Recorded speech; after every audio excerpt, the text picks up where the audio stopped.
Hello class, 大家好 Welcome back. We'll learn Chinese language, characters, culture, and history together. 我们一起学习中国语言、文字、文化和历史。Today's session is going to be Q&A. Answer some question regarding character and Chinese culture.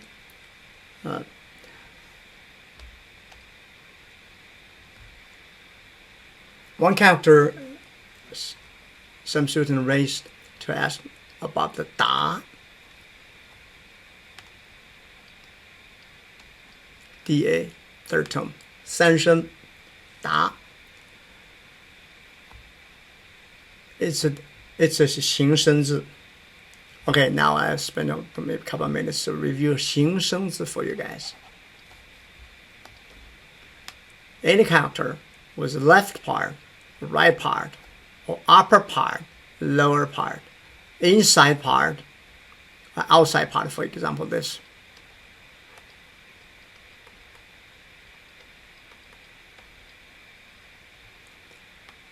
One part, or you can treat it in yin and yang. Left is yang, right is yin, upper is yang, lower is yin, inside is yin, outside is yang. One part, either yin or yang, depends case by case, right? Mainly contribute to the pronunciation.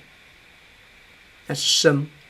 And another part mainly contribute to the basic form and basic meaning, because originally Chinese characters are all a picture, a pictographic. That's what we're talking about. So that kind of character, that kind of 字 is more complicated, compounded, right? When the simplified, the most simple characters, if you take part of this away, this is nonsense. Doesn't make any sense now. You have to have this. The most simple or simplest form of the character is called a wen. Different wen together compound together, make it a more complicated kind of wen, or we give you a different name called 字, right? And the 形声字 takes 85 to 95% of all the commonly used Chinese character we are using today, and not just all of them, but most commonly used, as we repeat it again and again, it's just 2,000 to 2,500. If you can really recognize, pronounce correctly, recognize and understand the meaning of 3,000, you are better than 80% of the regular Chinese guy. So all you only need is this characters, most commonly used character, and you can do it. In this, 85 to even 95% or 90, making sort of more conservatively, are 形声字. So you got to really nail down to the concept of 形声字. It's not that hard, because either 形 or 声, that part, has meaning. That meaning is based on whatever the principles we teach in this course. Alright? This is typical 形声字. This part mainly contributed the meaning because it's moving, right? It's moving very fast. We call it 走之, 知足走, 知足走. Essentially 1, 36 1, essentially 1, 知足走, 走 之. Originally mean pronounced as 戳, means moving and moving fast. And this mainly contribute to the pronunciation. The original meaning of this da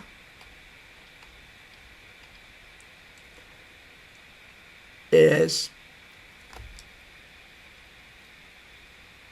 going separately and don't meet again. That's origin, and that's origin meaning.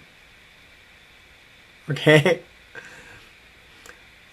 This part, basic meaning is a very, very young, very little lamb, very little sheep, or very little goat, very young.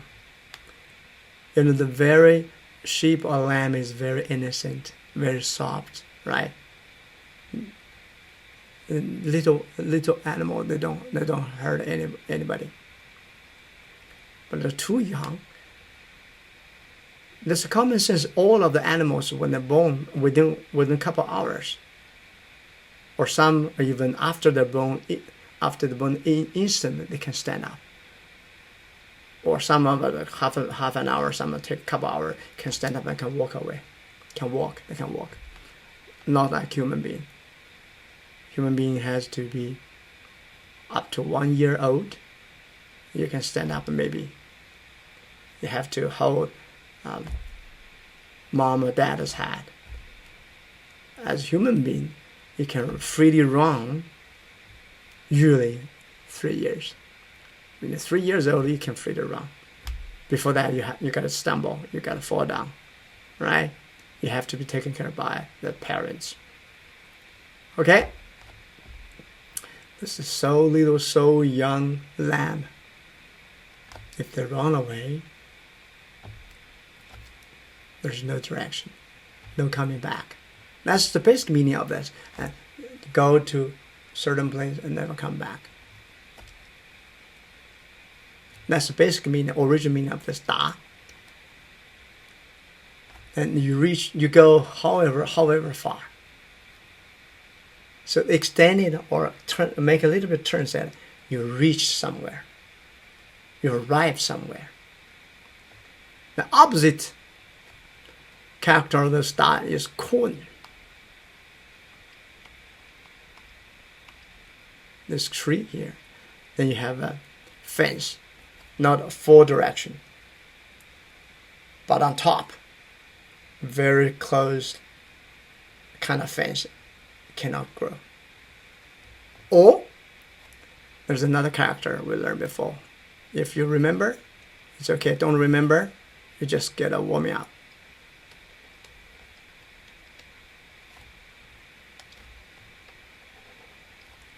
Just get the idea.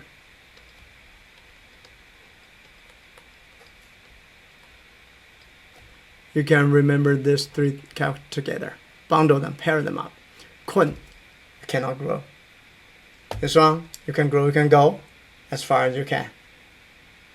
Gone too far, and nobody can know where are you. You'll never come back.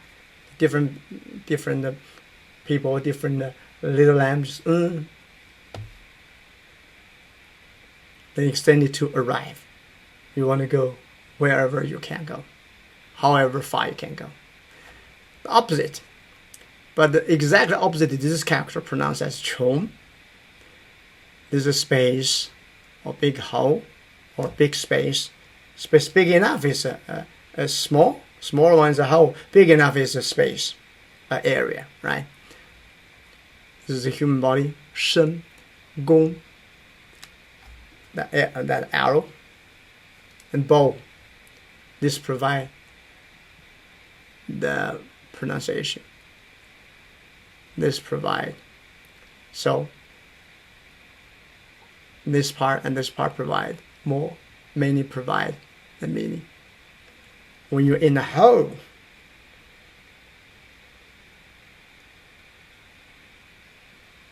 moving forward, no way to go. Moving left, there's a rock. Moving right, there's a rock.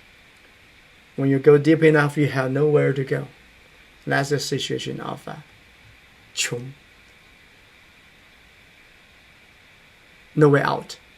This is you can go however far you can go. This is this is also kind of no way out. So that's how I'm saying you can understand, learn, study this character, or remember them together, even though they're pronounced differently. Da, kun, chong. If you don't need pinyin, you drop it. Okay, I'm writing here, still writing here because some of you still need this tool. Remember, I said this is just a walker for you. If you don't need it, throw it away. Then you can walk and you can run. If you always use this, you're trapped by this thing. Usually within 2-3 weeks, you should drop it. You just learn how to pronounce in this course. 穷打困 Okay, this is typical 形声字. Alright, the most common compounding kind of a 词 two character or more of a character make it a compound that we call it has a certain kind of meaning. We call it 词. If we make whole sentence called 句, 词句. This is a common use. 词到达. We just reviewed this 到 last time, right? 到 arrived. 到达. This path is non-obstacle. The whole thing straightforward. It's called 通达. 通 means getting through, right? The interesting about Chinese, 词 is when you use this 到, that means arrive. You say 到 is also arrive. 达 is arrive. 达 has a original meaning, extended meaning. 达 could be meaning arrive too. But usually, you want to emphasize in modern contemporary Chinese, we tend to use 词 more. The ancient Chinese used the 字 itself more. It's simple. It's concise, but somehow contemporary make it complicated, and it's a kind of waste, in my humble opinion. But it's okay. That's the way we're saying it now. That's fine, because we're learning it from Japanese. Now, I appreciate Japanese carry the Chinese culture and contemporary contribute to the contemporary Chinese language for us to use to learn, today. But that's a good part. Remember yin and yang part. The bad part is making it more complicated, unnecessarily complicated. Okay, it's okay. If you get it, you're smiling. If you don't get it, that's fine. All right, 到达 arrive. But when you turn it upside down, 达到 it means you achieve something. Achieve your goal. 达到了目的. Achieve your goal. 达到目的. So it's also kind of arrive, kind of a reach, but you see the different kind of manifestation, different meaning. 到达 simplify, arrive, reach. 达到 you also reach your goal, but you achieve it. You feel the feeling? Okay? 通达 means just getting through with no obstacle, reach, or that kind of situation. 通达. Okay? You see little lamb. This is walking. This. Remember when we introduced this character for you guys a long time ago? Said this symbolizing like an animal running very fast. When you're running fast, the fur flying it up. So when your head and you behave, you move on the same way. When you think and you act in the same way, you are on the Tao. That's usually is the fast way. That's usually is the highway. If you are not on the Tao, you are not with the Tao. You are not on the Tao. You have no Tao. Okay? All right, that's the first character I want to answer for you guys in this period. The second one, 解. Before that, we introduce the left part. This is also a 形声字. Okay? 形声字. Left part is 脚. It's horn. Any kind of horn. Okay. It's just a picture of a horn of an ox or cow, or a sheep, lamb, all kinds of horn. So this providing what? Providing mainly contribute to the pronunciation, this time from left side. Right side provide a meaning. Upper side is a knife. Lower part is an ox or a cow or cattle. Maybe cattle is more general to say,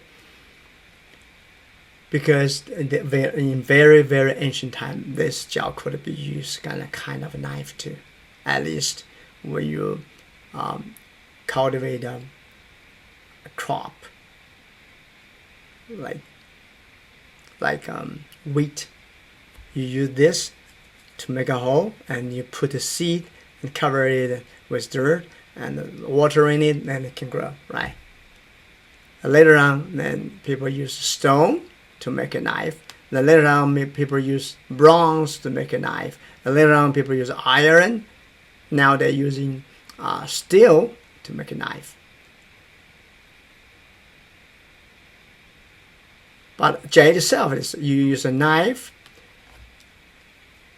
to cut the pieces, to dissect a cattle. Separate, dissect it.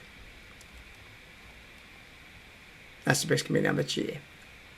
Original meaning of jie. So originally seen, you can emphasize the head. Using he in central part is the skull. A two-person separated. Then you use later on develop using the tool with a knife. Okay, the most useful 词 of 角 is 角落 corner, 角度 angle, very sharp angle is called 尖角, like from this one, very sharp angle, 尖角. 解 oh, I can provide you another词 here for 解 here, 解开 open the knob, 解开. Another character called liberate, 解放. 放 means let it go to, 解放, 解开, 解放. They use a knife to cut it in pieces. There's a story actually, a very interesting story related to this 解. It's called a 庖丁解牛. 庖丁 is a chef, very famous chef in Chinese history. He doesn't have a name. His name is 庖丁.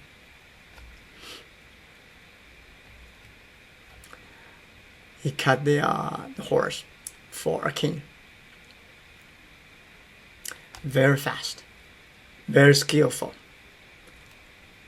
And the king was curious to look at how he can dissect this big cattle in such a short amount of time, and with such a skillful, even kind of artistic kind of movement to do it. Ask him why you can do that. He said, okay, from very beginning, I learned very hard. I look at the whole cattle as a whole cattle. Eye, nose is nose, ears, ear, horns, horn, body is body, legs and legs, tail.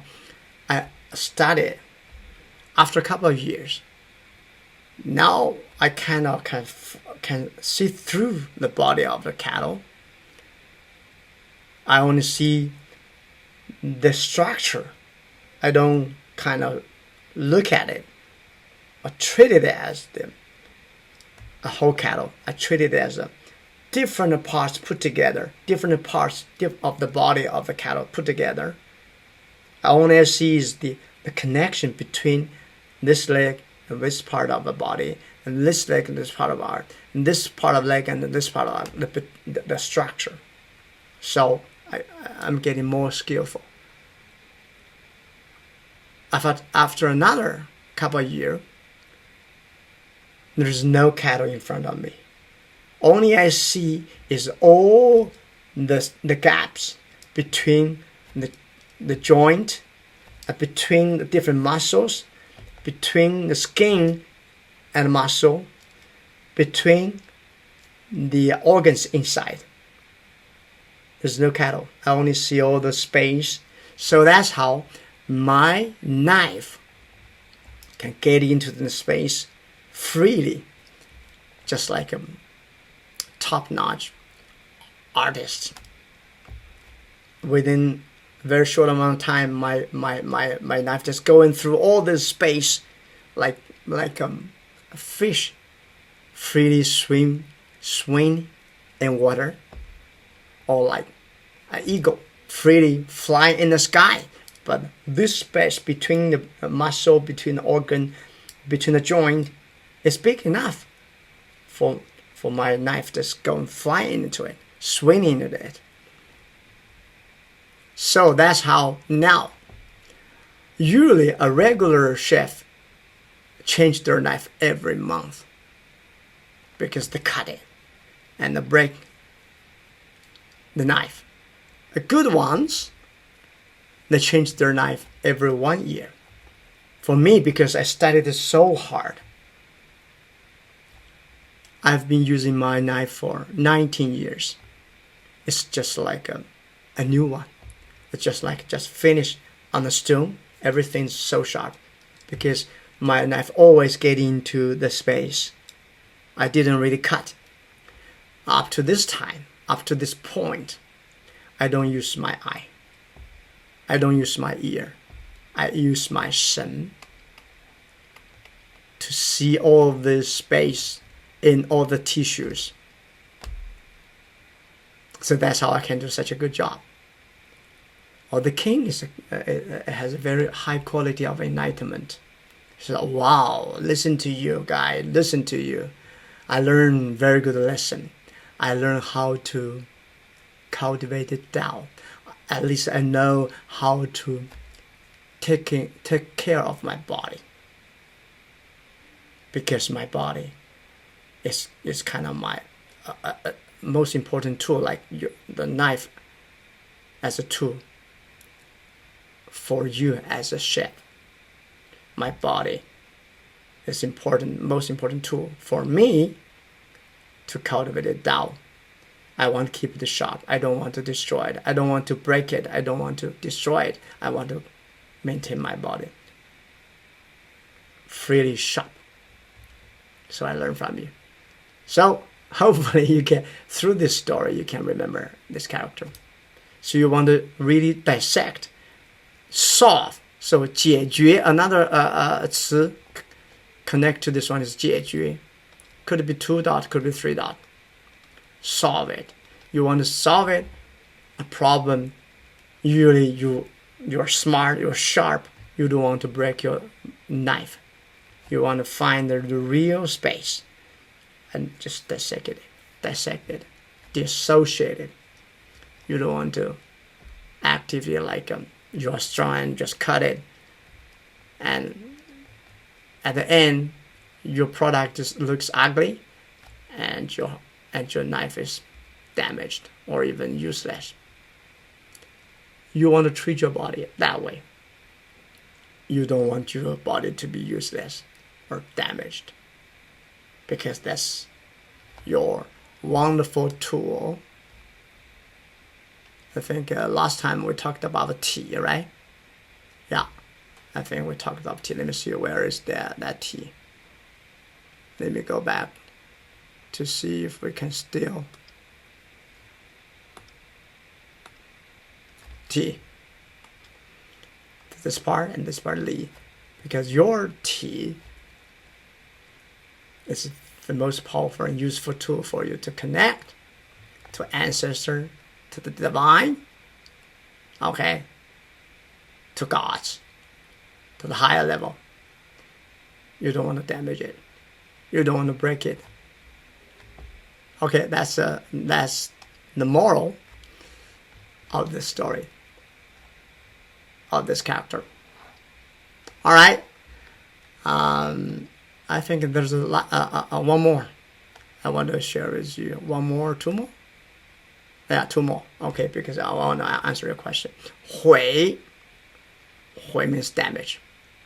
Basically, the character meaning of this 毁 is you break a certain pottery. This is 土. Okay, you use could be a stone, stone, or could be a pottery. Put in something. You say you collect the rice, the raw rice. You want to put in the container. Use a wood and peel off the outer part. That's called a 壳. Now, then you can have the rice. But if you play too hard, you destroy this pottery or destroy even that stone too. That's the origin meaning of this 毁. Damage it. Usually, you use too much force, or there's a very strong force to damage it. That's a 毁. So that's how the most common 词 connect to this 毁 is 毁灭, extinguished. 毁坏, destroy it, or cut it. Remember, this is you use the axe to cut through, or the threads. Cut here, this way, and cut. You can see the character clearly, right? Here. Then, when you use the axe to cut it, you cut this part off. Cut it in half, and cut it in half. And cut it in half, and cut it in this way and then this way. Use an axe. That's called 断. Break, broken. 毁断, 毁坏. This is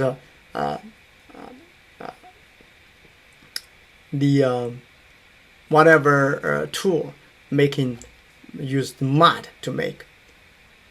Either you're baking it under sun, or you're baking it with a stone, with a stool. But it's made by mud. It's easy to destroy. So that's 毁坏, 毁断, and also 毁灭. We talked about this before, right?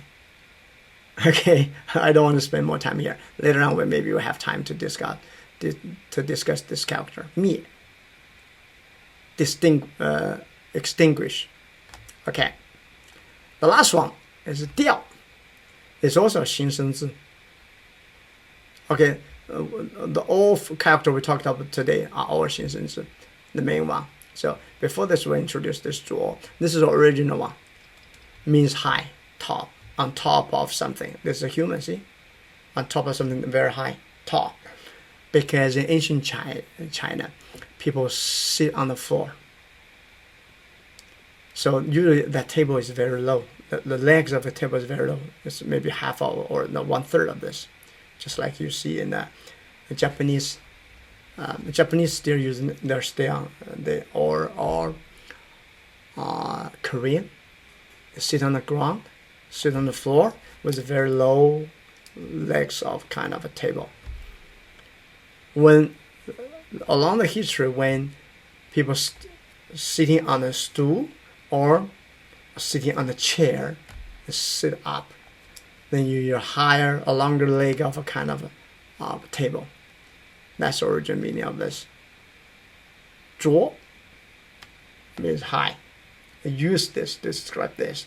Later on, so they add 2 stroke here. The lower part become a 木. They use wood to also this symbolize the legs too. So it's a stool. This is the original one. This is later developed. When this developed, This one is just mainly used this to describe all the table or desk. This one, stay, the original meaning means high or tall. So this part provide pronunciation, and this part provide a meaning. This is a hand. When something is tall, when you use a hand to push it and make it moving, shaking. When you shake it strong enough, it's going to fall down. That's the meaning, original meaning. That's 掉, dropping, fall down or dropping. Okay? So, but this original 着 still used to describe some, say this person is very,